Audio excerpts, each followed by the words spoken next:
envision three female attorneys coming together to have our voices heard. Each of us would have different opinions, different passions, different backgrounds, and different views. Although we are different and unique, we are able to come together to discuss our experiences, navigating through the legal profession and this thing called life. Now, the vision has come alive, and we invite you each and every week to listen to us as we talk about what's trending in the news and our legal insight. Tackle real life issues that affect not only us as attorneys, but us as women of color. Disclaimer: this podcast is intended to provide entertainment and general information. The information provided and the views given are not intended to constitute legal advice and should not be relied upon as legal representation.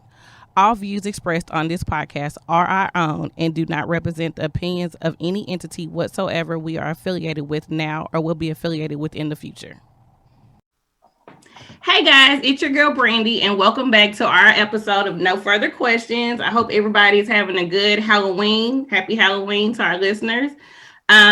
We are doing a live episode, so this is a very interesting episode that we're about to talk about since we're going into the election. Well, we are in election season. Yesterday was the last day in Texas to early vote, so I hope everybody got out and vote. And November 3rd is election day. But before we get started, let me introduce your favorite attorneys in the Houston, Texas area, or this side of the Mississippi. Go ahead, Sam. Or the entire world. Pretty much. Hello, everybody. Yes. And I am so excited to be here today. Happy Halloween. And this is going to be one spooky episode. T. Hutch. Happy Saturday. Hey guys, it's Taria. I'm super excited about this episode. Normally, I like to rest and relax on a Saturday, but why not shake things up with three fun Black men talking about why they want to support Trump? So here we are. Let's go. Let's go. Well, thank you guys for being a guest on our show. We want you to introduce yourselves. Like Taria said, this is an episode. It's right before election, but everybody's been having that burning question, like, why are the Black men supporting Trump in 2020? So please let our listeners know who you are and introduce yourselves. Mr. Thomas, you can go first. Okay. My name is Larry Thomas. Currently in Oklahoma via way of Florida. I'm a Floridian by heart, born and raised. I'm a tax accountant for small businesses. I worked for Liberty Mutual for about 11 years as a corporate accountant, prior military, husband, no kids. But, so that's pretty much a brief overview of my background. And Mr. Connor, please let our listeners know who you are and tell us a little bit about yourselves. My name is Nicholas Connor. I was born and raised in Fort Worth, Texas. Hey, dear Dove. Funky Town. I'm married to one wife. I have two sons. My current profession is I drive semis for FedEx Freight. So we transport the economy. We help the economy run the way it should. But that's pretty much it. Cool beans. Mr. Hadnot, did he disappear? No, I didn't. I was just trying to give him the floor. My name is Angelo Hadnot. I'm married. I've been with my wife 19 years. I'm a father of 4 boys and 1 daughter. And the ages range from 26 to 6. Oh, that's a blessing. And 6 though? It's 6? Yeah, over the years, I've been a self-employed contractor for about 14 years where I own my own truck and my business. Currently now I'm a truck driver, but I drive for a company. And for the most part, I'm a family man. I'm ex-military myself. I got out in 95. And I currently got one of my oldest sons in the Navy right now. He's a nuke tech. And I got one that's about to graduate this year that want to go to the Air Force. Oh, well, thank them for their we thank them for their service. We thank them for their Absolutely. service. We love our military, those that have served our country. So thank you for your service and for your children's service. as well. I have one question before we start off. I'm just curious if your spouses are you in a divided home, or are you guys together on this Trump supporting bandwagon?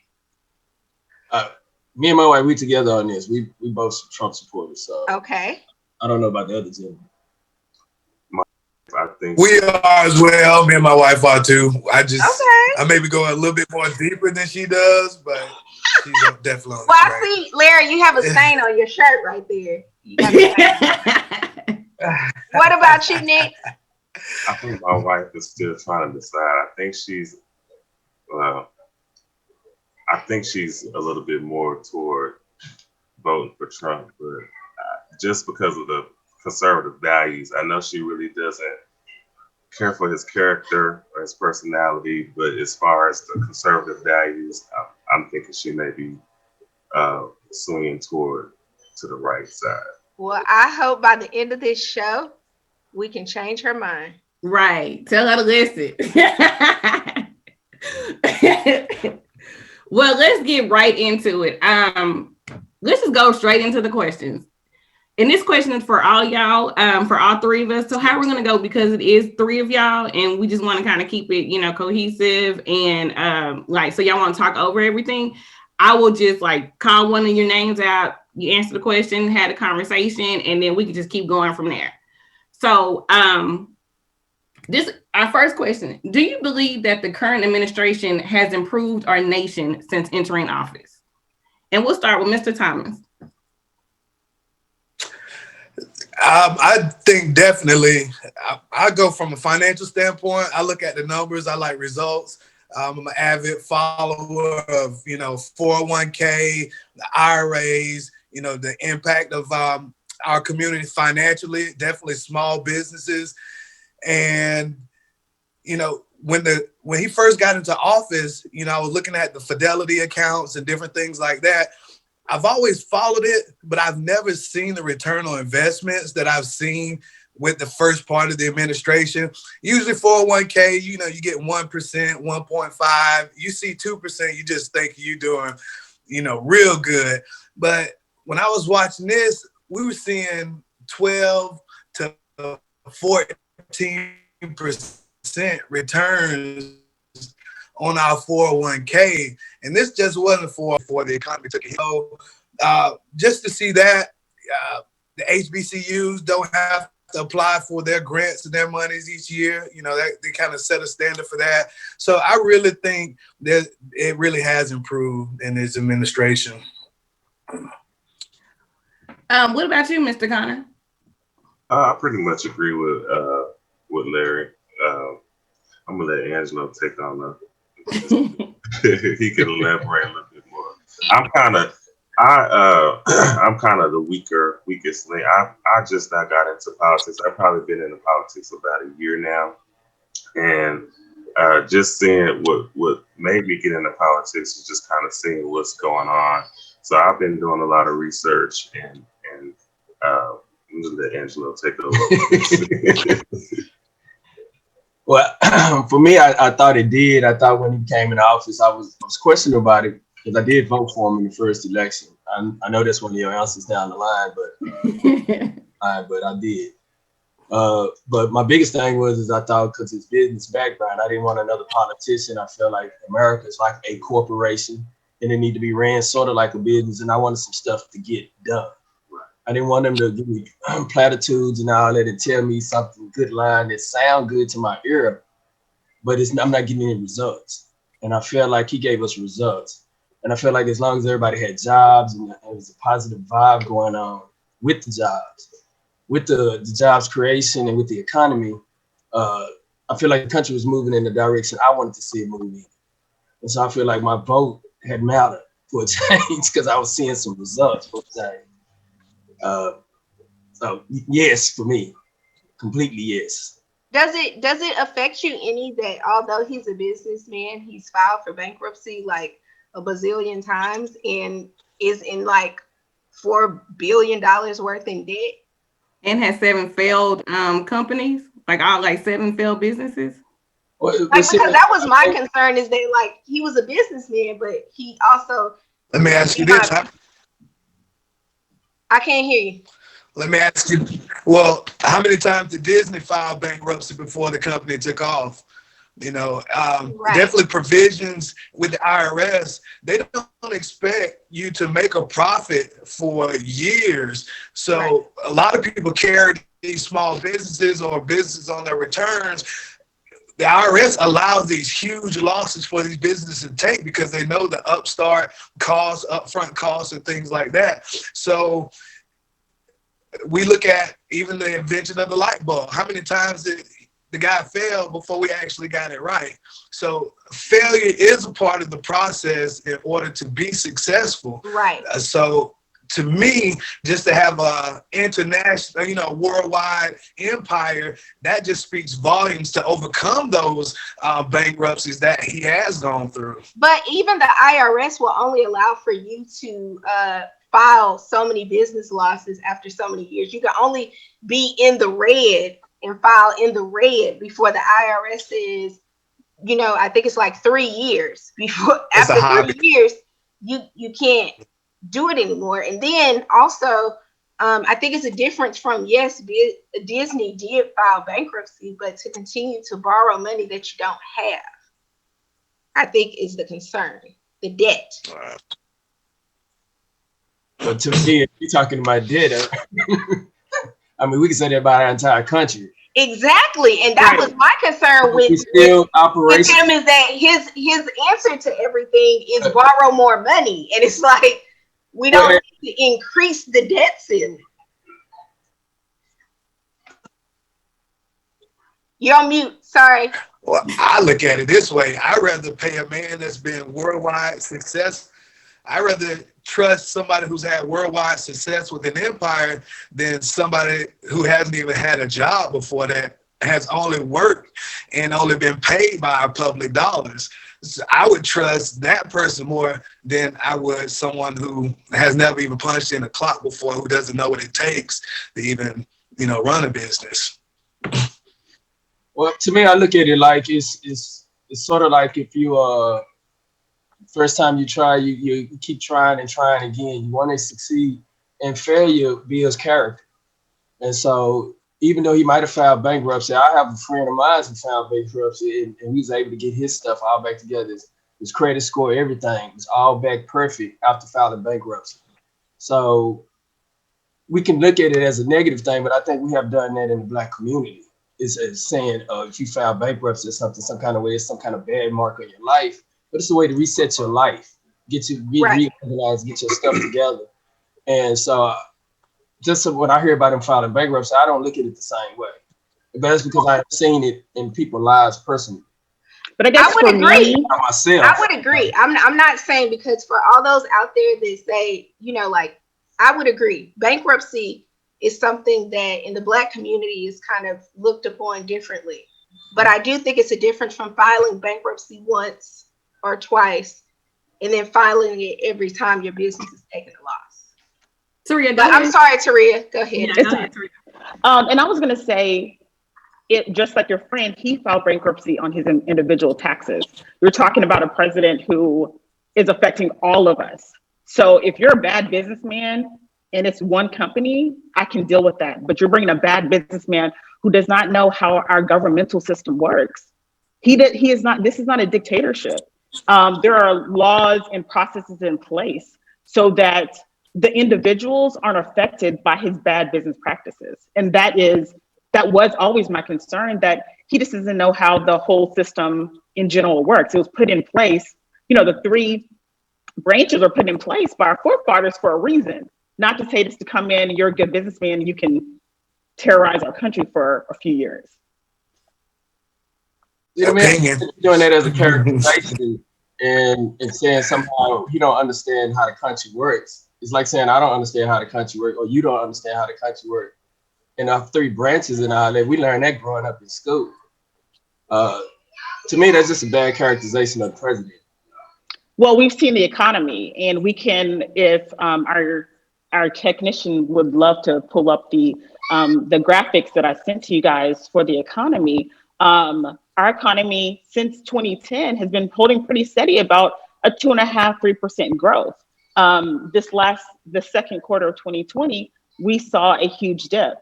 We are now in a recession or going forward in a recession due to failed leadership by our president. Josh, can you pull Those that are up? just numbers. Now, prior to this pandemic, we had the best economy numbers ever.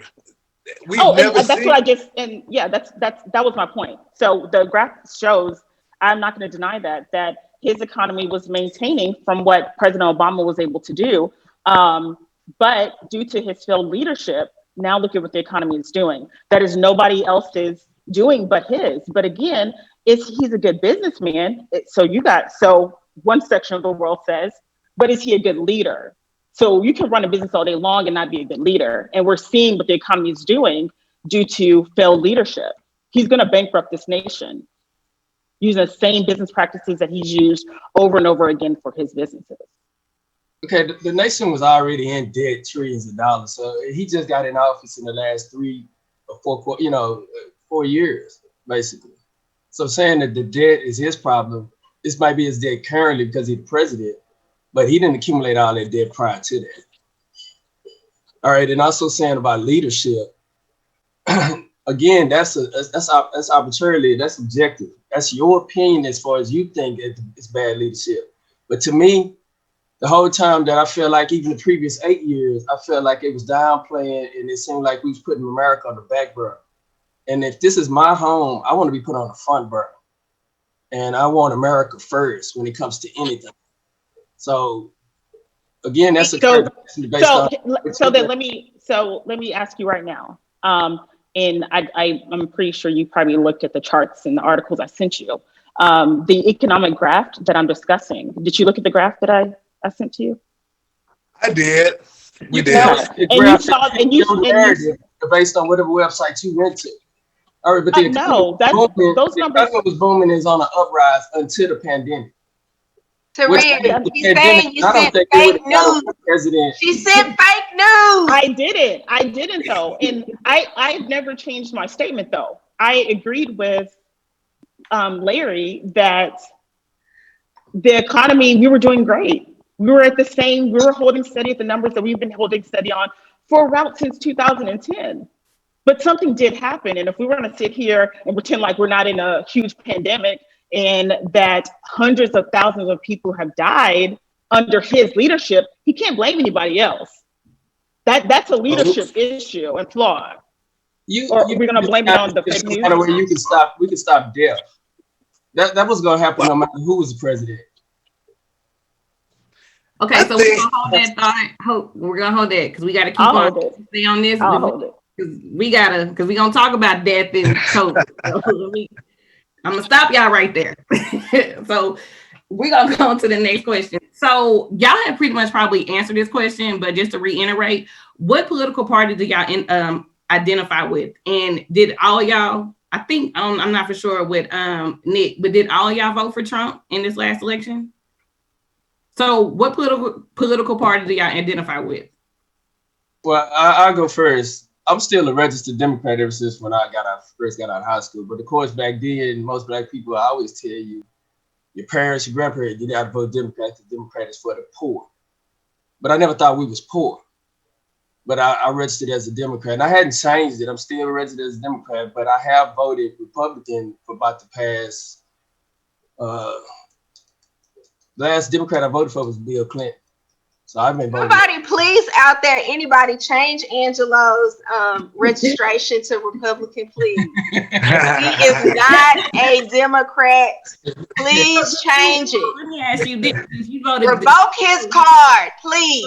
So since you're a registered Democrat, when you voted down the ballot, did you vote? Okay, so when you voted for Trump, did you vote for Trump and then everybody else was Democrat, or did you just vote straight Republican in the last election? Well, here in Texas, you got to go down individually anyway because now, but not back then because back then I did vote straight Republican because I felt like overall I got more of a Judeo-Christian value and it lined up with that.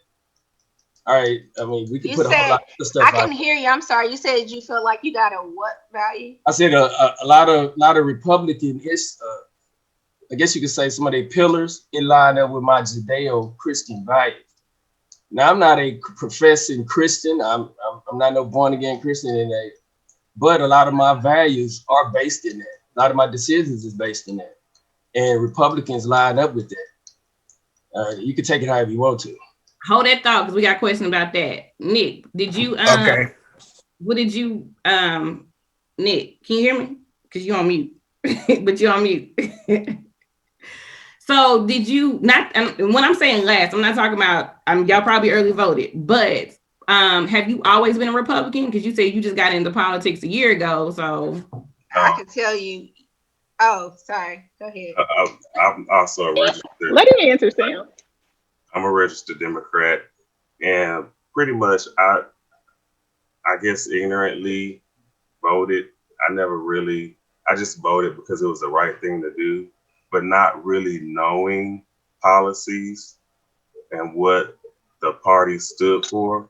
I just voted Democrat because I always was told that the Democrat is for the people. So I always voted Democrat. Now, I didn't vote last election because, and I mean, I know that's bad, but I didn't know about Trump, and I sure wasn't voting for Hillary. So Mad that you didn't vote last election. If you was gonna vote for Trump, I'm not mad about it.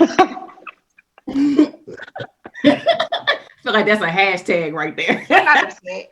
I don't think he's alone either. I think that Nick, you're not alone. I think a lot of people chose not to vote because they didn't know about Trump and they weren't giving Hillary their vote. So they decided just to hold their vote. So I think there's a good subsection of people that agree just with you. And Larry?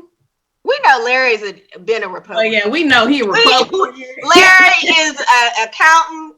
He's probably been a Republican since he left his mama's house. Yep. He talking about I want to say you will be surprised. What? You want a Republican all your life? In the IRS, y'all. No, I'm a registered Democrat. What? I'm a registered Democrat. I did vote for your phone keep going out, Trump so you might need to adjust your But for me, can you hear me now? Yeah. Okay. I always go and research, but for me, the parties are an illusion of choice. A lot of them, buddy behind the scenes, they go hand in hand and everything like that. So I try to just research for myself, pick the best candidate. I voted for Trump. And I'll tell you something that really stood out to me that made me lean more towards researching him and looking up and wanting to give him a chance was really pro-life. That's what really, when I started to research Planned Parenthood and the history of it, and I think around that year of the election, there was more black babies aborted. And I want to say it was either in New York, either 2015 or 16, that was actually born that year, and how their goal was they didn't have to kill us in the street, they can kill us in the womb. That's something that really resonated with me. So I think when we looking at these candidates, I don't go off of feelings, because you're not going to always like your supervisor or your boss or your manager.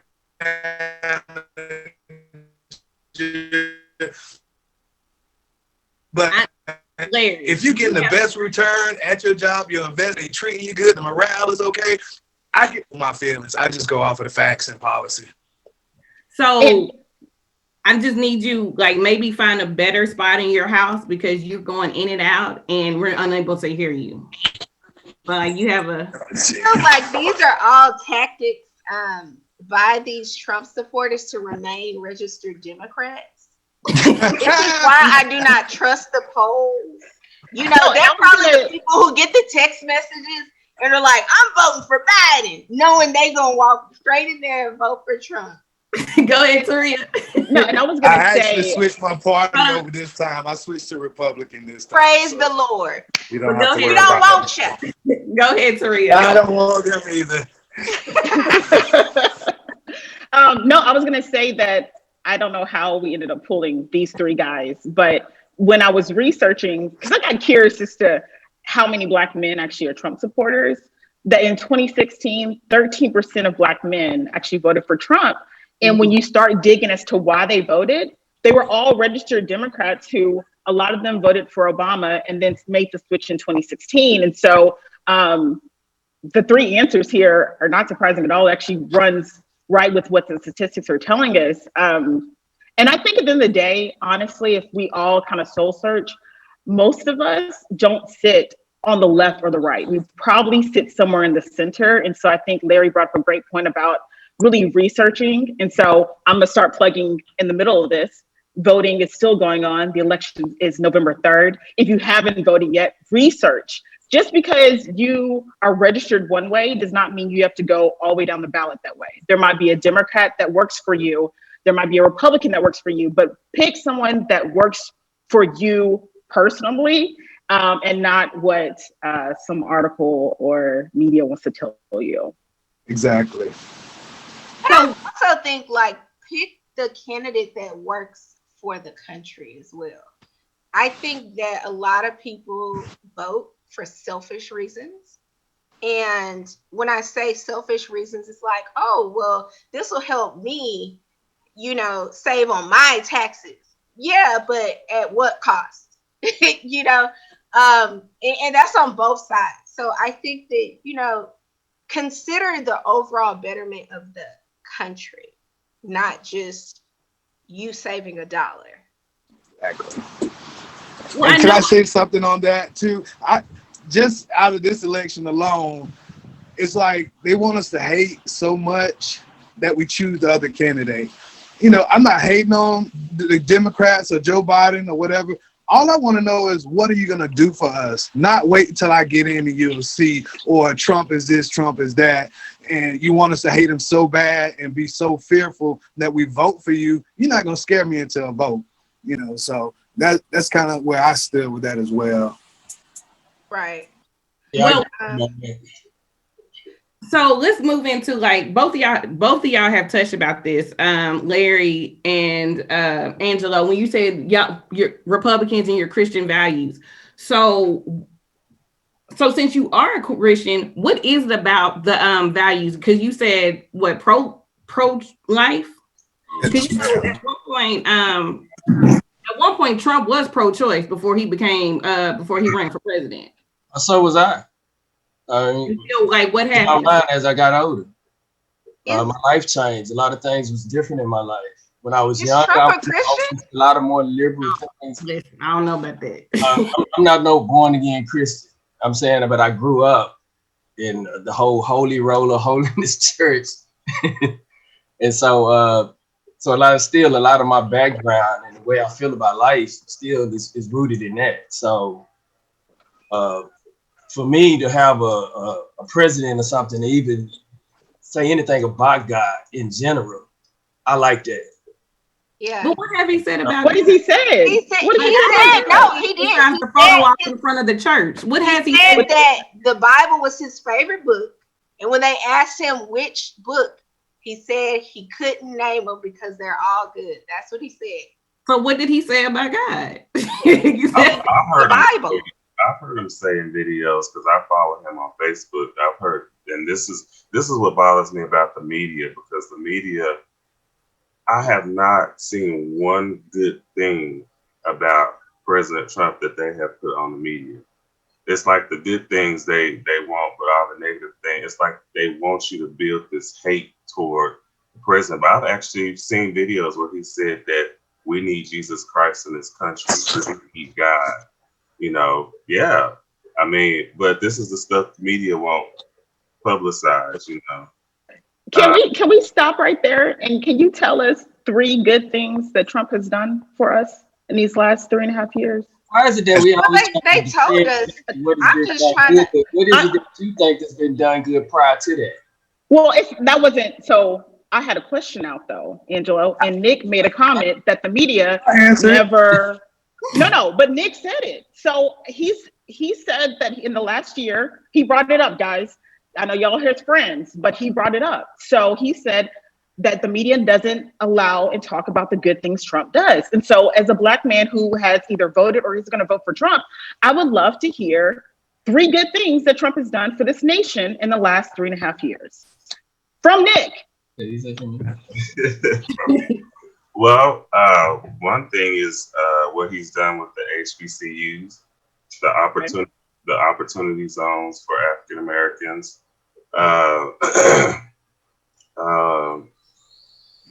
Just School choice. Yeah, school of choice. Thank you. Just pro-life.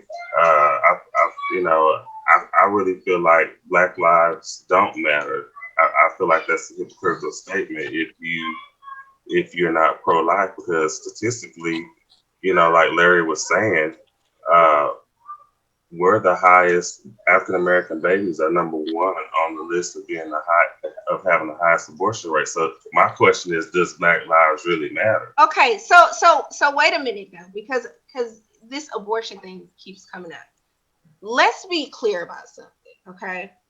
Pro-choice and pro-life is the decision of whether a woman can decide whether she wants to abort her children.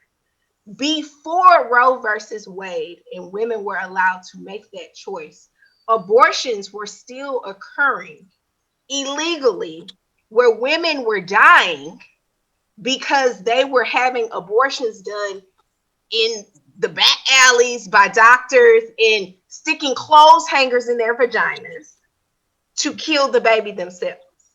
So you do recognize taking away the choice will not prevent abortions.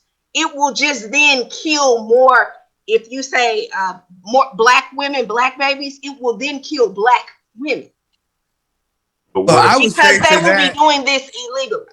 I would say to that, it's not about taking the choice, because that's why we all have free will, whether it's religious, where God gives us free will. So we have that automatically. What I'm saying as far as abortion, our government funding, our money, our tax dollars should not be funding anybody who want to go and have an abortion. That's my thing. If you want to go and do that, that's fine. That's your choice, your body, your choice. That's fine. But my dollars shouldn't go to funding that, not 1 penny. And that's why if you're talking about Planned Parenthood, you do recognize it does more than Planned that, though. Parenthood pays for health care as well. It's not just Planned Parenthood for abortions. Planned Parenthood provides pregnancy tests, health screenings, STD screenings. Do they provide ultrasounds? Because ultrasounds is another thing that they don't provide. And over 80% of the women who have an ultrasound and see their baby actually change their mind about their abortions. So, that's just a slippery slope I'd rather not get into, because ultrasounds are required by the state. It's based upon your state. In the state of Texas, before you can get a abortion, you have to hear the ultrasound. You have to go through an ultrasound. This is one of those hot topics where it's really based on your own value on life. So we can go back and forth all day. And I'm going to say this. I think the issue I have with the pro-choice, pro-life is that it's bigger than, I love God. I'm a proud Christian believer. But I also do believe in pro-choice because the Planned Parenthood does so much. Do I think that there should be abortions and people should, terminate a baby? No. But as a woman, I think that I should be able to have that decision, and not some men who have been paying the $200 for years to abort some babies that were not produced by their wives. And so I have issues with that it's not as black and white as people want to be. If you're pro-choice, then you don't love God, you don't love lives, because you have these pro-lifers who say, don't abort the babies. And then your kid gets to be 18 and he's shot down by the cops. Or you have pro-lifers. I would say that you have pro-lifers that say, don't abort the babies. But then we don't have any, you cut welfare, not even say welfare, you cut money for the daycares and stuff. So then who's going to take care of them? You get rid of that. So, we like apples and oranges. Yeah, that's just the whole pro-life and everything is a personal responsibility. Instead of just trying to make an excuse and again, it's murder in the end. We can categorize however you want to, pro-choice, pro-life, how you want to. It's straight up murder. And so you is know what else is killing black murder? men in woman the was street. Black men. Killing If black So men is in the killing woman black was street men in the pregnant, street. is murder. Trump does not seem concerned if about that that. woman was pregnant and she got killed by somebody while she was pregnant, they would consider it a double homicide. Would they not? Would they? Here's the thing. So here's the issue. So the Republicans, and I don't even say all Republicans, the pro-lifers believe that a fetus is a life. But then I'm sitting here with 3 black men, and we know from what society has already told us that they don't care about your lives. You go get pulled over right after we leave here, and you don't talk right, you're dead. You're dead. No, that's not true. I say that's a bad characterization. I've been put over by police a whole lot, and I have not always lived a perfect life. I'm talking about somebody who smoked weed, did drugs, all that, gang bang the whole 9 yards, and I've been pulled over, and I'm still here today. So black men's lives are fine. You know, your own life experiences and your perspective on life. And mine have told me I have handled the police in every kind of way, and I'm still here. But that's my based on mine's the same way. I've been pulled. I've just, I want police. Professional now. Larry's in the car now. I hope he gets pulled over when he's in the car. Hey, Right I now. don't have nothing illegal in here today, but I have the same. Because Larry put on a blazer. That's why. Before he left his house, he put on a blazer. Larry got on that Trump shirt. He probably got on a cummerbund as well. But, I'm gonna tell you and this. a driver's cap. Yes, sir. I'm gonna tell you What this. you I'm like say, Angelo. I used to be wild. I mean, I've lit a blunt up, and as soon as I started hitting the blunt, I've been pulled over. And before I can even let it air out, the cop is already at my window. I didn't lucky get, but I've been compliant. Not as lucky. I've told them, you either give me a ticket or let me go. You're not gonna I've talked to them different kind of ways. It's only, I think by God's grace, I done made it this far. That's it. Yes. Hallelujah. Finally something we all can agree on. Hallelujah. Okay. Because there's a lot of people that can't say that. Let me say this. Do not do whatever Larry said he did. Okay. No, don't do you it. see, Larry is in his car now with a tuxedo on and a driving his Daisy cap he's about to put on so he doesn't get pulled over and shot. But at the same time, too, I mean, like at the end of the day, people are dying. Like we still killing us. So, and that was back then. This is 2020. Right. So are you saying as a black man in America, you don't believe that you are killed at a higher rate or treated differently in this country because you are a black man? I don't think so. You don't think so?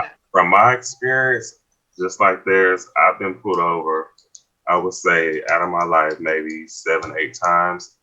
And because I was compliant and I had a professional, my dad always taught me, when the laws pull you over, be professional. Because you got to understand, the cop doesn't know what type of situation they're about to enter. And they fear for their lives too. So I'm not going to be acting belligerent and give them any type of reason to pull a gun out on me. I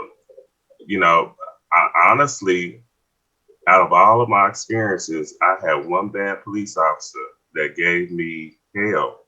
And guess what? It was a black woman. And I have experience. I've had witnesses. All the other white cops, the white officers, all gave me warnings. I even had one tell me, "Thank you so much for being professional." Did you have on a "Make America Great Again" hat? Just curious. I got one for you. I'm gonna send it to you. Send it to me. But the black woman that stopped, I love free stuff. I was actually leaving church, okay, and I had taken some people home from church, and the black lady pulled me over and said, "You have a warrant?" And I said, "No, ma'am, I don't." She said, "You questioning me? I'm gonna take you to jail right now. Get out the car." And I was like, "Ma'am." I don't feel like she did that. I feel like you gave her like angry black woman vibes. Right. Kind of had like I don't feel like she did it that way. She did. I think when it comes to the only thing you was missing was a neck pop. I'm gonna say this. She was not doing all that. No. Let me say this. And this, I mean, don't think I'm crazy, and You I'm about to just say gonna something address the offensive. Come elephant on, in the Trump room. supporter. Come I'm on. gonna What address is the elephant in the room. When we don't feel safe, even as black people, is if we in an all black, neighborhood, some kind of hood, some kind of thing like that. I think this is my personal opinion. And if you look at statistics, we're more of a threat to ourselves than the whites are to us. Look at Chicago. That's something that nobody ever addresses. Chicago is one of the worst, one of the most dangerous it cities is in one of the the most nation. dangerous One places, of the but most. you're And talking about high crime rate versus black on black crime, and you're trying to say that black on black crime is essentially more dangerous Yes, or more likely to occur they in never specific publicize races. Chicago. They're killing you hanging it. kids. It's black on black crime, but we want to polarize when a white cop kills. I'm not saying that it's not happening. I'm not saying that racism not out there. I'm a black man. Everywhere I done went, I done had to work to get the places that Larry, I've gotten. but there is a difference between me being a Crip and somebody else being a Blood and me getting shot down in the streets than me sitting in my house and you coming in, getting the wrong damn house and shooting me while I'm sleeping in my bed. There's a difference. So There is a difference. But the murder numbers is are murder, right? Murder is murder, right? Whether it's black But and but black or I black and but no. what white. I'm saying is that I'm not in a game. When I get in my Right, car, I am an attorney. I live in a nice right. neighborhood. I Mm-hmm. am fearful. And my husband, who is like 6'2" and a big black man, okay, I am more Mm-hmm. fearful of him getting pulled over and killed by the police. I am more fearful of me being killed by the police than I am of getting shot down from going to third ward or being in the hood, I feel like okay, and going to the grocery store I or feel like going to the corner Now, store. why is that? that's the Now, media. why is that? Is that because the media has done programmed that No, that you it have to Ooh. be is so fearful? because it is because No, it's because of statistics my say life that experiences black that men are I've had. killed. No, and statistics say that black people are killed three times more than white people are by law enforcement. And we're not talking about crimes against Wow. citizens. We hire law enforcement to protect us. We hire them to protect us. And if you're saying that Nick's married to one of my good friends, and they have two beautiful black sons. And I hope that when I'm old and gray, they're both alive. But there's going to be discussions that you have to have with your sons that our counterparts don't have to have. And That's correct. that's just honest. And I That's think correct. that sometimes as black people, he could have done this, or she shouldn't have said that, or they. Yeah, but at the end of the day, these people that are hired to protect us are fearful because you're black. It doesn't matter. You don't get to say, my dad is 6'2". He carries guns. He's licensed to carry. He doesn't have time to say, hey, I'm retired from Shell and I live in this neighborhood over here. There's no time. Shut up, take your ticket and move on so you can get home. And he can live to be the grandfather to my children one day. And I think that's the discussion that we need to have and that we don't have enough. We just want to say That's that definitely black on true. black crime. Well, That's I all I'm think saying. so too. When we always try to throw up that black people die at a higher rate, it's only a higher rate because we're a lower population in the demographic wise.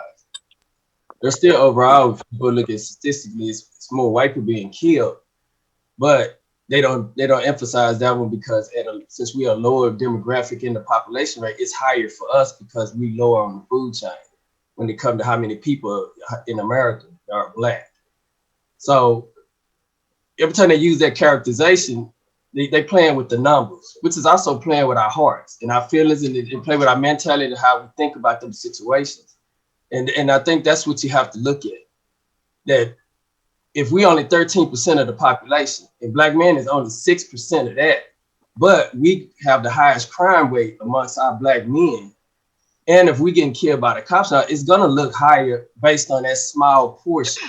Angelo. If they are if they 55% of the population and say they got double or 3 times as more being killed, it, the Angelo, narrative is but always but guess better what? than you know we Angelo, but guess what the crime rate is based upon? Convictions. Guess who are more likely to be convicted of crimes than their white colleagues or counterparts? Guess who's more likely to go to prison and have harsher sentencing We are. than their white counterparts? Black men. I So get you all say that. that black men are more likely to commit crimes or have a higher crime rate. That's because you're more likely to be convicted for the same crime that your non-black counterpart or colleague will not be. You're more likely to go to prison With that than in your mind, non-black. when you're talking to as me as having 4 sons. With that in mind, I instruct them and tell them how they need to handle themselves and how they need to carry themselves. I tell Nick all the time. When we talk about schools or we talk about jobs or anything like that. I said like, schools, the teachers gonna teach. It's not that the school is bad; it's the students that's bad. We all done went to school where we had students that act up or students that didn't care or whatever that. The teachers are not there to raise our kids. Our kids are there to respect them and learn because they know in the long run it's no beneficial for them to get what they could get out of it. I went to a predominantly black school. Now we was never in a high rate or whatever they like to call as far as academically achieving or whatever, but we had quite a bit of people went to college and graduated with masters, bachelor's degrees, social degrees, or whatever you name it. And they didn't have nothing to do about the fact that, well, but I know back then when we was growing up, we respected our teachers a lot better. We respected our parents a lot better. Because back then our parents, our neighbor parents could get on us about something. It's just the whole But vibe are you aware that there has a recent study that black female children are more likely to be suspended from school, 3 times more likely to be suspended from school than their white classmates? But again, even if that's happening, what is happening in those situations? What did the Well, kid? my question is that if this is school, why is there a difference in discipline? If you're late to class and the rule is you get suspended, why is one group more likely to be suspended while the other group is treated differently? Why? We could If kind of it's school, almost blame that on ourselves again. How are we getting characterized on TV, movies, anywhere you go? I blame It's that. everything is always seeming like it's a negative thing. So is that not going to plant a seed in people? We each time we go out and you intertwine or mingle with another race, you representing your whole race, whether you like it or not. You represent yourself, but you also representing your whole race. let You me may let be the me only experience for that white person or that Asian person or that Latino person. no, Next time because when let they me come say across an Asian this, person, Angelo and they Nick, know everybody Gary, don't act like that. let me say this. I am a lawyer. All three of us are lawyers. And regardless of whatever our personal opinion is, when we put on our professional hats, you have to follow whatever your professional cap has. You have to put aside whatever your personal experiences are, whatever your personal biases are, whatever it is, and represent your client to the best of their ability. Now, putting that into the school system, I don't care whether you're a Trump supporter, whether you're voting for Biden, the rules are the rules. And I don't care what you watch on TV. I don't care what you see in the news. I don't care about any of that. If you are a teacher or a principal, your job is to educate children and to follow the handbook that is given to you. It's not to bring out your own personal biases into your profession. Can That's I say unprofessional. something? I understand that, but we are human, and people. It's always going to be that. It's always going to be that human characteristic in everything. You're always going to get those flaws. You're always going to No. get. That's systemic. Isn't that's systemic You racism? have to learn how to deal with that. Well, I used to work in the school systems as well, and I worked with the principals. And the issues that we were having is really, it wasn't the students, it was the parents not parenting. And a lot of times the students, the principals and things were able to deal with the I would say the kids with the other races because the parents were there where a lot of our black children, mom's not there or if she's up there, she's not even trying to hear what the teacher has to say. She's automatic because the way that I feel like parenting is now is different from back in the day. Because like when I got in trouble, my parents didn't automatically, they didn't come and ask me, what I did wrong. They went to the teachers and asked them, and they talked amongst themselves, and they were a kind of like a team. Versus today, you have parents that are siding with their kids, and then they coming up going off on the teachers and going off on the principals. And so, yeah, a lot of the teachers and principals, is, speaking for the African American community, I feel like just a lot of the parents are not there like they should.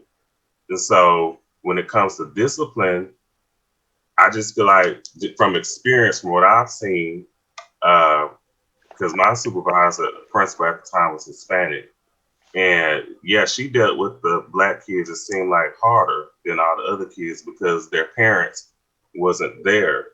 And it just, if you don't have that enforcement at home, she just kicked them out because it's like, you're not going to be up in here causing all this ruckus and starting gang violence and things like that. So I feel like you have to just take all that into, account. I think it sounds like you're saying that systemic racism is our fault. that is black people's fault. It's because that's why the parents aren't there. The parents aren't there because we make, women already make less than men. And then I think it's 61%, 61 cents or 62 cents to a dollar as to what we're making as like Black women. And so, yeah, a Black parent or a Hispanic parent, an immigrant parent, they can't be at the school because they're working. They're doing the 12-hour, 15-hour shift. So they're not as involved as, maybe what suburbia shows, because in the suburbia households, if I'm able to stay at home because my husband can maintain what's supposed to be a 2-income household, because that's where we are in our society at this point, then I do have an opportunity to interact more with the kids. But that goes back to us as Black people not having enough funding, the jobs that we're able to get, healthcare, daycare, like just all these things in general. And so, like Sam said, we're blaming the parents for a system that was set up for us never to succeed. The 6 of us sitting on here today, well, 7 because there was tech behind the screen so y'all can't see. The 7 of us sitting here today, we beat the odds that the system said we weren't supposed to beat. So you feel we are the minority in the minority. So you feel like we don't have. Well, let me give you a different perspective. I'm sorry to cut you off. My mom, she worked for the school system for over 20 years. She quit her high-paying job to be in the school system so she can have days off when we were out on the summer vacation or whatever the case may be. I'm 40, but she just recently retired, probably a few years ago. But she was telling me, and she worked at a middle school, and she was, just the stories that she would give me about how bad these kids were. I mean, just the things that these kids were doing at such a young age that we never even thought about. It's a whole different time. These kids have access to so much more information at the tip of their fingers with these phones, whether it's pornography or how they're being portrayed in the media, how they should carry themselves, how they're trying to emulate different people. But one thing that she told me about the school system that really stood out was the schools get money based on the amount of butts that are in the seats. So you can have kids that are bad, acting up, fighting, cussing the teachers out, but they won't suspend these kids because they want that funding to keep coming in.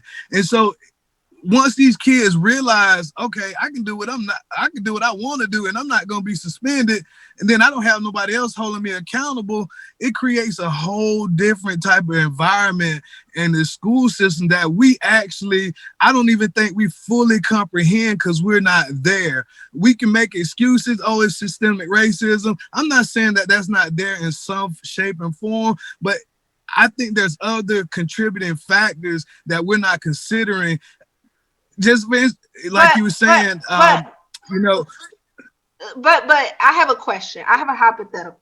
Okay, let's say that Angelo is a white man. Okay, and Angelo robs a bank. Okay, and Larry, you're still a black man, and you rob a bank.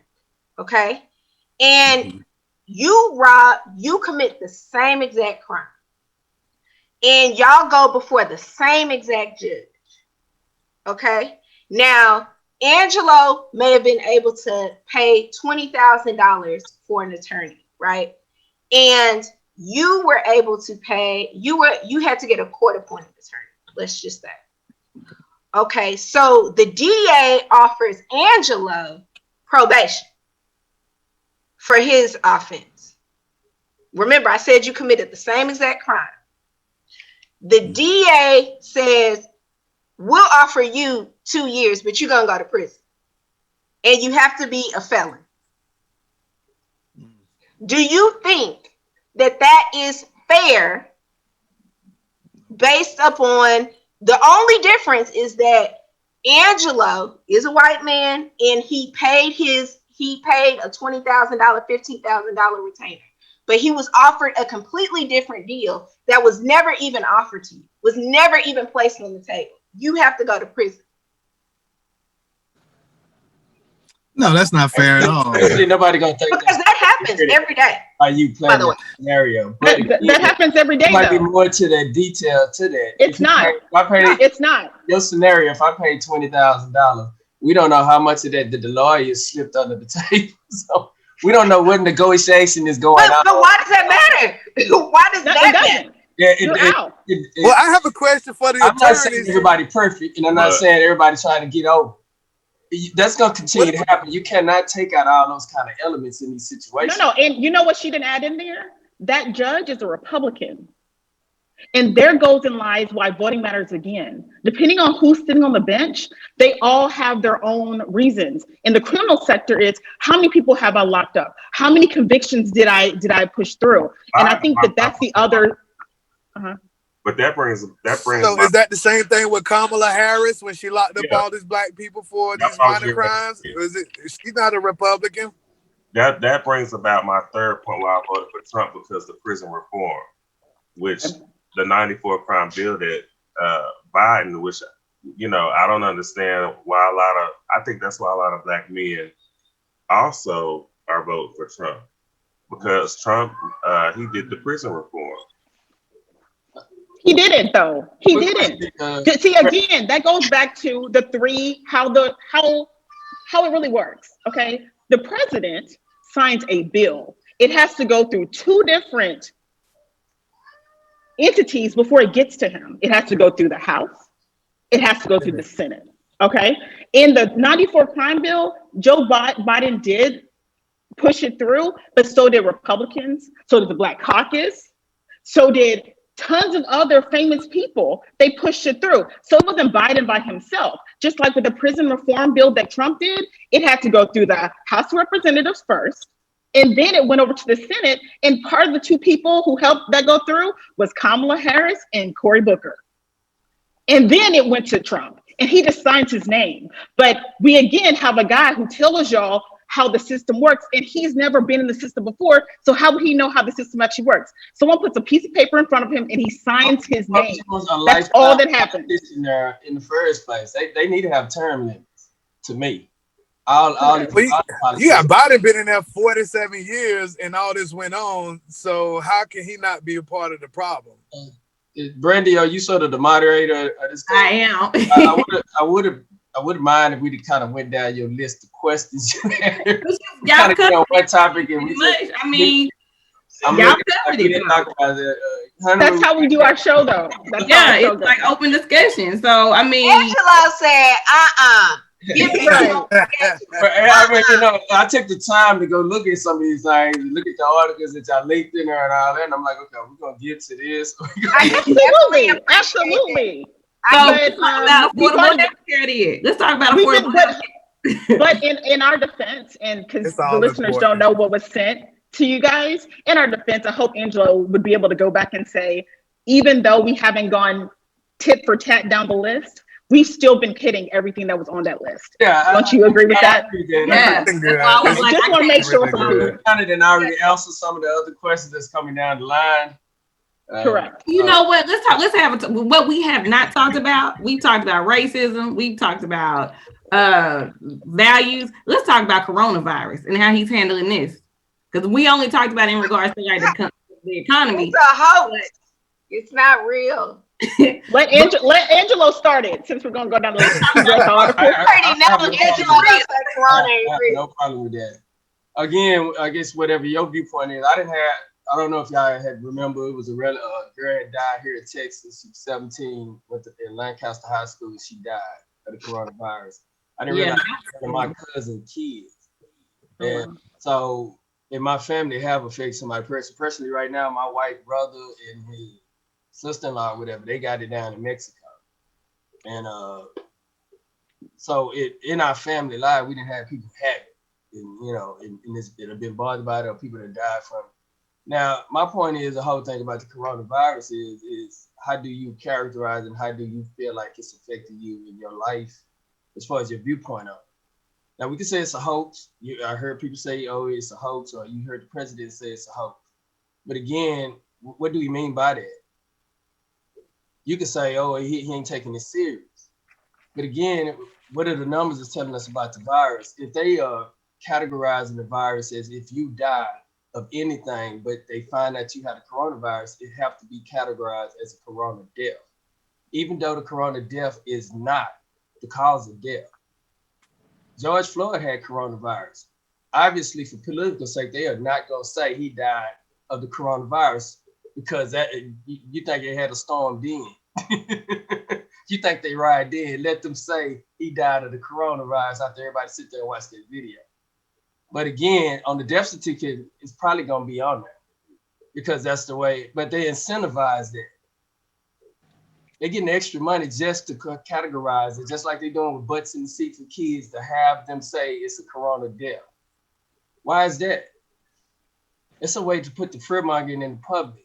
Again, if we got almost 99 and 98% of people with survival rate and recovery rate, or you're not even having symptoms at all, why did we shut down the entire planet? You know, based on wherever you live with it, but they didn't basically shut down the entire planet for this virus. That ultimately, when you look at the CDC facts, they got it on their website, that people who actually died of the coronavirus, the numbers is literally really, we're just talking about here in America, we're probably somewhere in the range of 20 to 15 or 25,000, not 200 and some thousand. So to me, I don't feel like the virus is with it. I think it's a mechanism they're using because one thing they always want to do is control the public. I believe our government would love to control us the way China controls their people, the way they watch their people. Angelo, I have a question because I do see where a lot of Trump supporters, y'all always say like they. Who is that? They is the government. But the people behind That's Trump. They feel like they I guess you could say manipulating but that would be Trump. It's That's Trump. Administration. That's Trump. Trump is the government. That's Talking Trump. about your statistics. You said the CDC said how many people have died of coronavirus? It was on August 30th. It was on the last week of August. The CDC report. They said 94% of the COVID deaths had something else related, and they break down the numbers where they actually put in heart attacks, people who were in hospice care. So the actual figures were only 6% of the deaths that were reported only had COVID on the diagnosis as far as what the deaths were. Was the reason why they died, not anything else. Do the Trump supporters understand it's not just about the fatality rate. It's about reducing the spread of the virus. You do understand that we have handled this poorly out of all. China has 4 times more people than us and has had less cases than us. And what did China do? China actually locked their people up in their Exactly, apartments. because You believe in a communist they country? acted like they had sense and wore masks You and believe in a communist country and they numbers and what they telling I you. can hear you. What you say? Is it me? I said, so you believe in a communist country and they numbers and what they telling you. Here's So we what know I they do control believe. the I media, do they believe control that how the imagery of everyone is not, TV. every country isn't a communist country. And I believe that. You said China. We talking about China, right? Okay, well, let's talk about Japan. Let's talk about Japan. They have better numbers. Who does more testing though? They have better If we numbers. test more, Let's we're talk gonna about have more people Australia. than They have better numbers. Let's talk about Mexico. They have better numbers. Better numbers.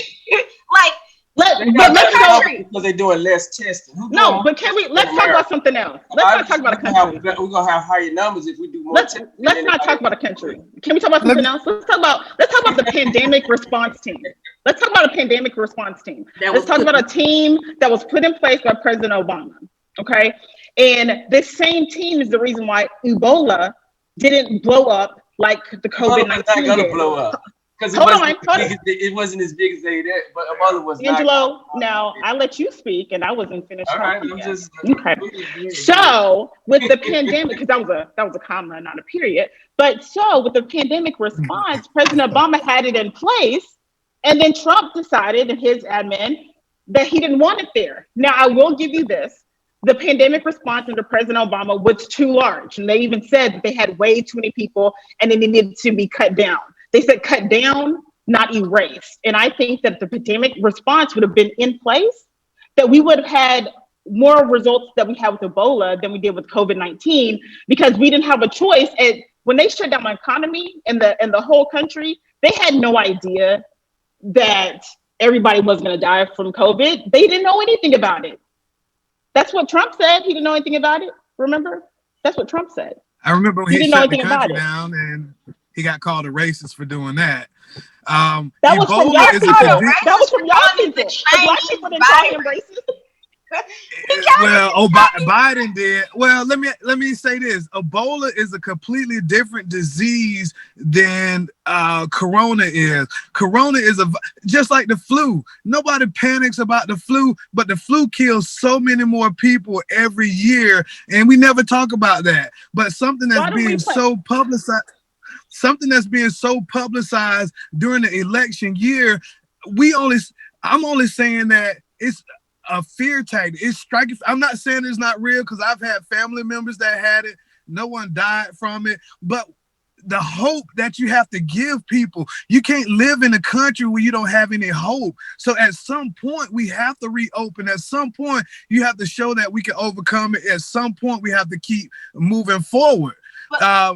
But Larry, I don't think that the argument is not to open the country, but I think that, you mentioned the flu killing people, but guess what? Every year we get emails talking about the flu vaccine, how dangerous the flu is. A lot of people get the vaccine. I don't know if Trump supporters believe in the vaccine, but many people get it. And also, we don't have a vaccine. The whole point is to help reduce the spread. This does not spread the same as the flu. It may have similar symptoms, but it does not spread as rapidly as the flu. Look at the flu. The flu is something as simple as the flu. Okay, the flu vaccine only works if they give you the exact strand that's being spread around. If you take a vaccine and there's a different strand of the flu that's actually going around, the vaccine don't work. Look up the science in that. There's only like an effective rate of like 20% if that, with the flu vaccine. So why am I going to put something in my body? They're trying to come up with this. You're not going to stop the spread of a virus. It's not like people walk around saying, "Oh, well, give me the flu. Oh, you only got the flu." If you have the flu, guess what? you go home, you still supposed to wear a mask. You're still not supposed to be around people until you're no longer contagious. I don't know where this idea is that, oh, just because it's the flu, like people just walk around, hit the club when they got the flu. The flu is lethal too. And I think it is very. And you know what? I wish that they could put all the people who are not scared of the COVID, who wants the COVID, who don't wear mask, put y'all all together in one whole state. And y'all can just spread COVID all the way around. I don't want it. I don't want my parents to have it. don't they all live in Here's the Oklahoma? other. Question is real quick. I didn't mean to cut y'all. Have everybody ever been tested? I'm It's sorry, what? I can't hear you. Everybody been tested that's on here. Yes, multiple times. Mm-hmm. Yes. Yes. And it was not fun. And what's gonna change after you got tested for you in your life? Well, once I got tested, if I had it, so I'll be honest. You got tested, but I'm saying what changed? Nothing, because my test came back negative. So in my I have to go to I go in the rest of your life either, did it? I'm sorry? I'm saying we're going to get tested. People are going to get tested all the time. All right. You say you got it. You wait out the 10 days or whatever. What changed after those 10 days when you got to go back to your life? I guess I guess I'm confused because my point is that we talk about this virus as if some kind of way shutting it down or wearing masks or going to go get the vaccine or something, it's gonna go away. It's never gonna go away. We're gonna have to learn how to live with it, is my point. And I think everybody, even if you don't have it, maybe you might be immune to it. Who knows? I've been working this entire time. And I've been driving across the town because I'm a truck driver. I've been meeting people and all that. In a lot of places and all that, especially in the smaller towns, nobody wear masks. And I don't care. Because I'm not living in fear about it. Only problem, I don't know if I'm asystematic or what. I don't know what it is. And I think, thank God or what it is. Angelo, and I think that's great. Here in my house. How would you feel if you were and you ended up killing your coworker? You were the person, they contracted it from you, and that person ended up dying. We can always come up with these scenarios, but they hadn't happened. When that happened, no, but I'm asking you hypothetically, how would you feel? When I cross that bridge, I worry about that when it does happen. But I just think if you say, I don't get all hysterical over stuff that haven't happened. And nobody's getting hysterical. You just got to realize. I'm not saying for nobody to be cautious. I wear the mask when it's required to wear it. I'm not driving around in my car with no mask on. And I'm not driving. But it's not required to drive around in your car with one on. Just left the house, and we all together wearing a mask in the car when we all in the house together all the time. So I think here it goes into the other thing that was on our list that you said we didn't get a chance to go to, the health insurance. And one thing we do know about COVID is that a lot of these people who are dying, and you're saying it's not from COVID, it's from pre-existing conditions. And right now we have Affordable Care Act that's in place that allows for people that have pre-existing conditions to be able to get health insurance. And supposedly Trump's plan is to get rid of that. And so now you're gonna have people who have pre-existing conditions, whether it's cancer. I'm sorry? Where is that documented that he gonna get rid of the pre-existing? Well, one issue is he doesn't have a plan. He tried to twice. So is the plan right now covering everybody? Yeah, that's the Affordable Care Act is in place. So 100% of the public got insurance now. No, because it was never agreed upon by the House and the Senate. Again, that's how the government works. Okay, so you create a bill, and then you go through you go through the House, you go through the Senate, and during those processes, when the bill got passed, it went through the House. And it was tweaked. Then they had to take it to the court. And then Roberts, the Republican, rewrote it and made it be where it passed. Correct. And that's why everybody doesn't have it at this point. But we're not Canada. To repeal it twice. And what you should also realize, because I think a lot of you said that you have children, is that pregnancy is considered a pre-existing condition. I'll tell you guys this, and so I like what Sam. So if your wife gets pregnant again and they repeal it, she may not have coverage. But See, most that's people just a fear tactic. through their employer. It's not a fear tactic. It is a No, it's not fact. a fear tactic. It's a fact. It is Well, a I'm gonna. fact. Pregnancy is a What? pre-existing condition. It's not a fear tactic. I'm not making this up. This is a fact. Well, let me Fact check it. actually agree with Sam on something for once today. I don't know if that's a good or bad thing. A backhanded compliment. But you said something earlier where you said we all look at something specific on how it affects us.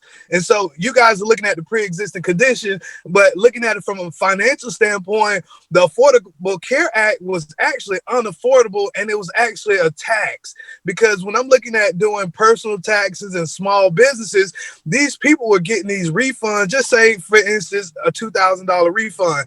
But if you go on that Affordable Care Act and you actually made a little bit more than what your premium was based on, they're going to take your whole refund just based on those calculations. When you go to apply for this Affordable Care Act marketplace, or whatever they call it in your state, it's based on a predetermination on what you might make for the year.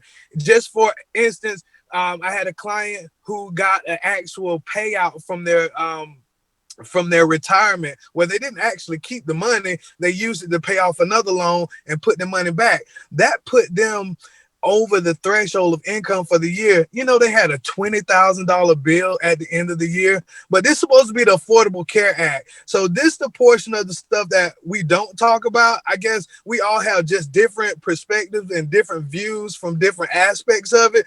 But for me, I see it now where this year in 2019, we don't even have to go and answer the healthcare question, where people are being able to keep their refund and there's no individual mandate on it. So we can all like pre-existing. I don't know anything about the pre-existing conditions as far as them being erased, but I know about financially being able to keep that money in your pocket for healthcare and things like that.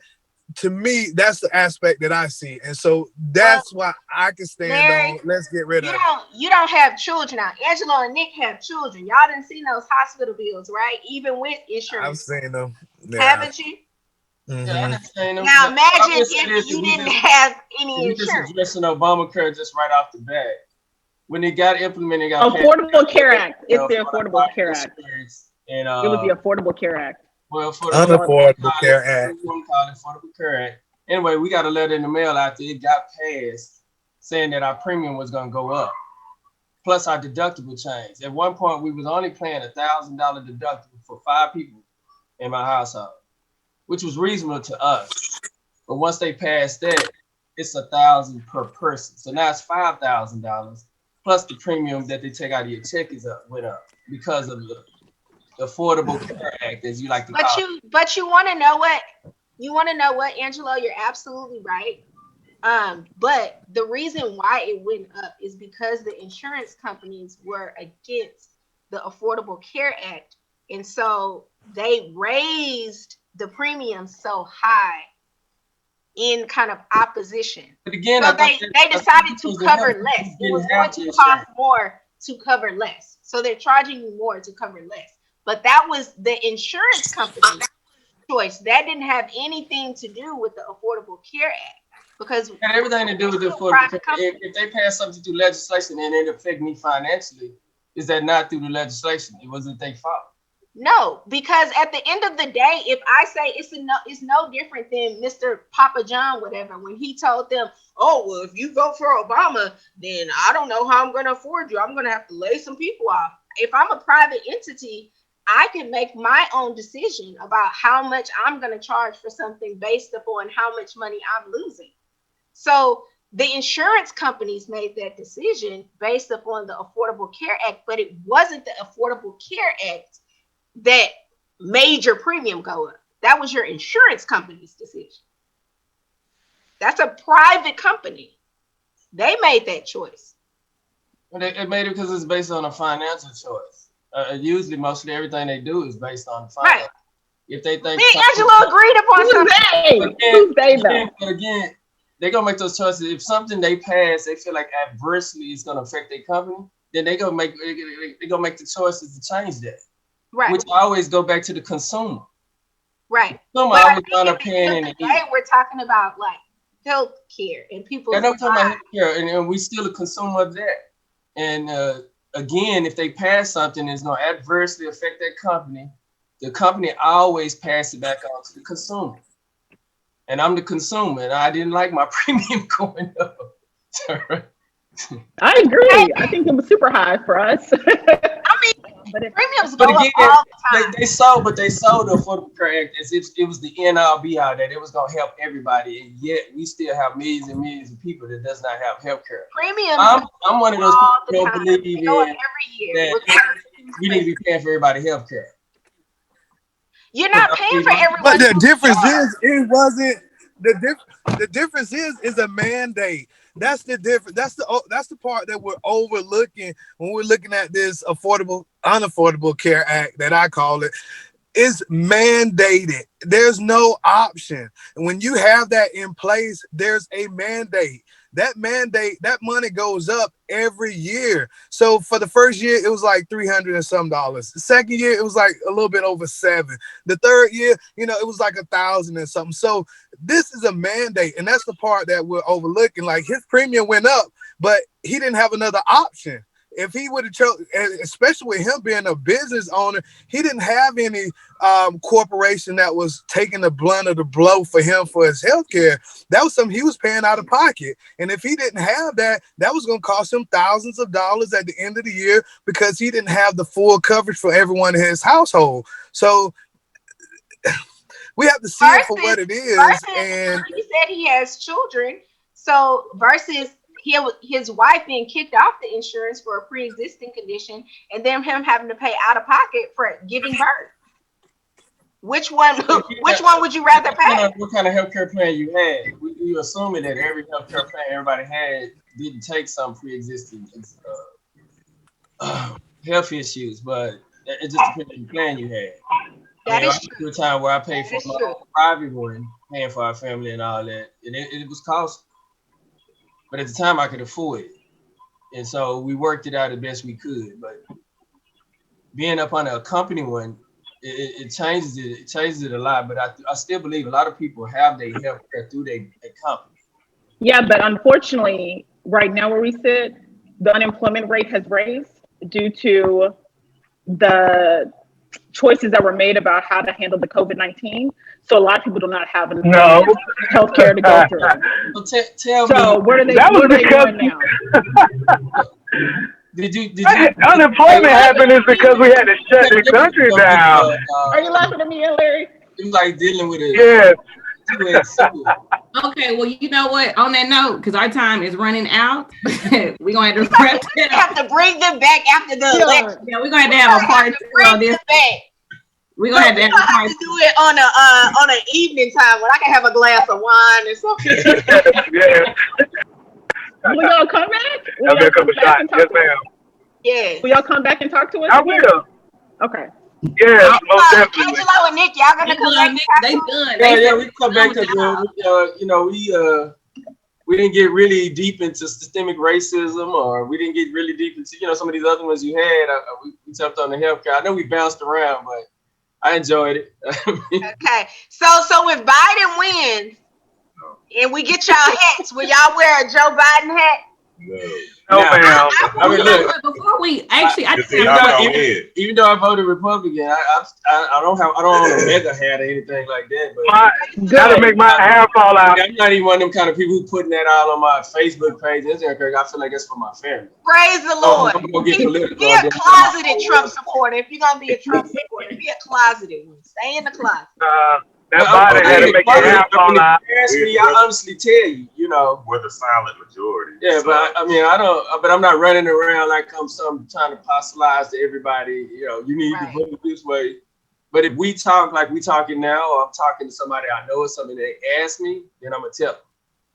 Larry, I can tell Larry goes to the rallies. He at the rally with his Trump shirt. But they had a Trump. No, I'm actually going to referee. I referee Little League too. But hey, hey, they had a Trump rally here not long ago. I busted a U-turn in the middle of the street. I had my flag up. But, it's just being passionate and not being able to, not being afraid, don't care. You like me, you don't, oh well, but, I have my beliefs and, you ladies are awesome. I really appreciate y'all having me on today. Thank you. I have Well, one quick question. I know we have to shut it down, Brandy. But okay, the holidays are coming up. Are y'all allowed at y'all families cookouts, or they say, nah, go to Trump house? But it seems like the left is more racist than Oh. so, Wrap it up, Brandon. Wrap it up. taking us to the barbecue because we have a different way of thinking. Excuse me, y'all. I'm coming to the barbecue with my Trump shirt on. You're not eating. That's you what's not. happen. You gonna stand there. You at the kids' Hey, table. look, if you want your buying stuff over to my house, you're still welcome. Because That's good. free But country. I like that Dallas Cowboys in the back though. We can agree to disagree. Absolutely. That's what it's about. What I said, because that's what it's supposed to be about here in America. So Absolutely. That's what it's On about. that note, Matter of fact, most of the people I know, they full of blown Democrat and liberals, but we still cool. We still eat over each other's house and all that to right now to this day. But we just agree to disagree. Right. and that's what we doing here. We agree to disagree. This was a great conversation. Y'all, listen, my co-host had it. They held it down. I love it. But thank y'all for being on the show. Trump supporters make the best potato salad. This part of the show is called Rest Our Case. So basically what you're doing is, you can rest your case about anything that's going on. It don't necessarily have to be about the election, about, what we talked about. For example that I give is, for instance, when we came up with this a while back. So, like the word lit. Some people might get tired of hearing the word lit. So it's like, oh, you know what? I don't want to hear that anymore. I want to rest my case and just be like, lit, that word needs to die. So we would like for y'all to give a rest my case. I'm gonna start with T Hutch. What's your rest my case for today? I'll stand up for this one. The show was made, and it says, vote like your ancestors died for it. My rest my case has been the same for the last few episodes. I am passionate about this. We need to go vote. This election has been heated. You've seen what we've talked about here today. Maybe you agree with me. Maybe you agree with Angelo. I hope not, but maybe you do. But get out there and honestly go vote. And don't just stop at Trump or Biden. Go down, look, research the judges, research the propositions that are on file, and just go vote. Make your voice heard. And if your ancestors came here and they had to fight to get in that line, to get those voter registration cards, then you deserve to be at the polls, standing in line and voting. So go vote. Thanks, guys. Sam Phrase. I think you should also remember whether your ancestors were considered human when you go vote, okay? So remember that. My rest my case is this. Republicans, Trump supporters, President Trump, stop trotting out these black rappers thinking that black people are just voting for you because Lil Wayne said so. Now, I like Lil Wayne's music, but I do not care who he is voting for because I really don't know what Lil Wayne is talking about half the time when he's not rapping. So, let's stop insulting Black America and that we're just going to vote for popular celebrities and stop trotting them out here like that. That's offensive to me. Larry. Larry, you got to rest my case since you drive it. Rest my case. I guess my rest my case would be for all of us just to be tolerant of each other, actually have an open mind when you're listening, and actually, the most of all is stop believing everything that you're being told and go and research things for yourself. I've heard a saying before that the best way to hide something is to put it in a book. And so pick up those books, pick up those materials. If you're going to have different references, if you're going to have a reference, go to different sites or different references and find the best information that works for you, regardless if you're to the left or to the right. And so don't always be a follower. Sometimes you got to stand out and stand alone. And I rest my case on that. Nick? I agree wholeheartedly with Larry just said. Don't just vote on personality. Uh, Look at the politics. Look at the whole picture. Like he said, don't just look at the media, because the media oftentimes is very biased and it's opinionated. And Biden, just because I don't vote for you, I'm still black. Uh, so I was offended by that. I was also offended by it when you said that all of us think the same. We do not. We all have different experiences, and I think that was very racist. So go out and just go vote, do your research, and vote based off of policies and not emotions. Brandy, please make a note what Angela said. We're gonna bring him back because we're gonna bring him back. Nick, no, I'm sorry, Angelo. I rest my case. I'm actually going to agree with somebody, but I do say our ancestors and all that, they made all those sacrifices so we could vote, so we could have an exchange without bloodshed when it comes to our judicial, when it comes to our presidential, when it comes to our other parts of our government, our legislation. All we have to do is, they already made all the hardship sacrifices for us. All you got to do is just go in there and vote. And regardless if you vote Republican or Democrat, whatever your opinion is, you vote your heart, you vote your whatever's in your mind and your heart, just vote that way. That's all I can tell you. And that's what I do. Now, regardless, we disagree, whatever, because that's always contextual and that's always opinionated. That's all it is your opinion. And it's my opinion. My opinion, I feel the way I feel, and I voted the way I voted. And you can do the same. And that's how I'm in. And hopefully y'all have a blessed, great weekend, for all of us. And safe. Right. And I will say this, I agree with Angelo, and do that next election. This election, we need to dump Trump. Well, thank y'all again. Election, go with your heart, go with your You had a narrow mind. Did you see how narrow-minded that was? Well, thank y'all again for being a guest on our show. Thank you for having this discussion with us. This is something that has been on Sam's heart for a minute. She's been on this show for a long time. And thank you for Taria for reaching out to getting y'all as the guest, because a lot of people have always wanted to know why Black men support Trump. So I ain't trying to listen. If you listening, our listeners, don't listen to him. Like Sam said, I'm over here. But at the same time, you gave your views, your opinions, and that's a good thing. I think people have always wanted to know why. And so hopefully we're able to get to the root of it, and people, have a better understanding. Like y'all said, we can agree to disagree, because we definitely don't agree, but we can agree. We can agree to disagree. And if you still on the fence and think about voting for Trump, call me. No, don't call her. About vote for Biden. Look. But thank you again. If y'all can follow, do y'all have any social media that you want people, that people might come for y'all? Y'all want all this social media? They got our names, so for me, like I said, I don't do any political thing on my social media sites, because I just say for me and my family. And if I was gonna get really political, I would, create one. And so, like I said, I usually just talk in the little circles that I run in. If somebody asks me, I tell them wholeheartedly and honestly, and I tell them my opinion.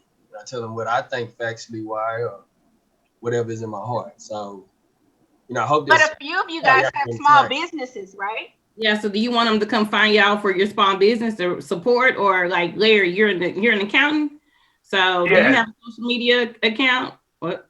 His phone now. I really don't market anything. Mine is just word of mouth, but I'm Larry Thomas on Facebook.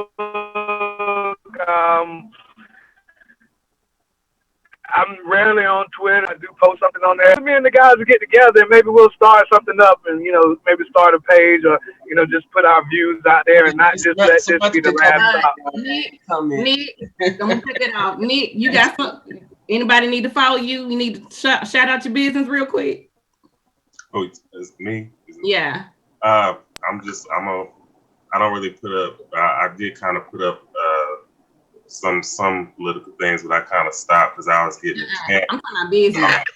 I was getting all kind of, y'all are bullies, And I was getting a whole lot of people in my inbox. I'm like, Nick, I agree with you, but I'm just afraid to put something up myself, Look, on that note, you can follow us at No Further Questions on Facebook. No Further Q. You can also follow us on Twitter at NFQ Pod. T-Hutch, are we following you today? Of course you are. You can follow me on, Larry's showing his card for his account. I'll tell you this, one of our biggest clientels are in Texas, so I do travel to Texas a lot. We specialize in small businesses, so it's Parakletos, Parakletos. So if you have any tax questions or anything like that, I can help you out, or just email me at Larry@ptaxes.com. Yeah, Larry, I'm gonna actually call you because I want to figure out how I'm gonna pay $750 for my taxes like Trump. So hey, I got ways around it, girl. I can help you out, so just give me a how call. I can just not pay taxes for like a couple of years. Korea, look, We'll talk about that off air. Talk about that off air. I just want to say thank you so much for the three of these guys showing up. I literally sent out a text message one day asking if one of them was really a Trump supporter, hoping that the answer was no. Unfortunately, the answer was yes. And he had two of the friends he wanted to bring on with him. So I'm glad that we were able to have a really great, wholesome and interesting conversation. And I hope that from my perspective, it made me think, it made me research and dig. And I hope the same with you guys. But you can follow me on Instagram at Simply Being T. And we can discuss why Angelo was just not okay with what T. Hutch was saying today. Sound phrase, we follow you today. You know what? I want you guys to follow me to the polls. I want you guys to go out and vote. And I want these guys to be so sad on November 4th that we bring them back on and that they're crying literal tears. Disappointed, but I don't think we're going to be sad. So I do have one question. And it won't be no riding or any of that. I hope not, because some of your support. Well, I don't know. Larry looked like I'm riding. I'm running people off the road. I'm doing it all. We lose. One thing I can say about you Trump supporters, y'all go big and go home. Y'all are passionate. So when we do win on the 3rd, how are y'all gonna feel? Okay, so that's the end of our show. Thank you again. Everybody have a happy Halloween. Go vote November 3rd. The polls will be open from 7 to 7. If you're Harris County, everywhere in Texas. Go vote. And thank y'all again. And we're out. All right, bye-bye. Y'all ladies have a good one. All right.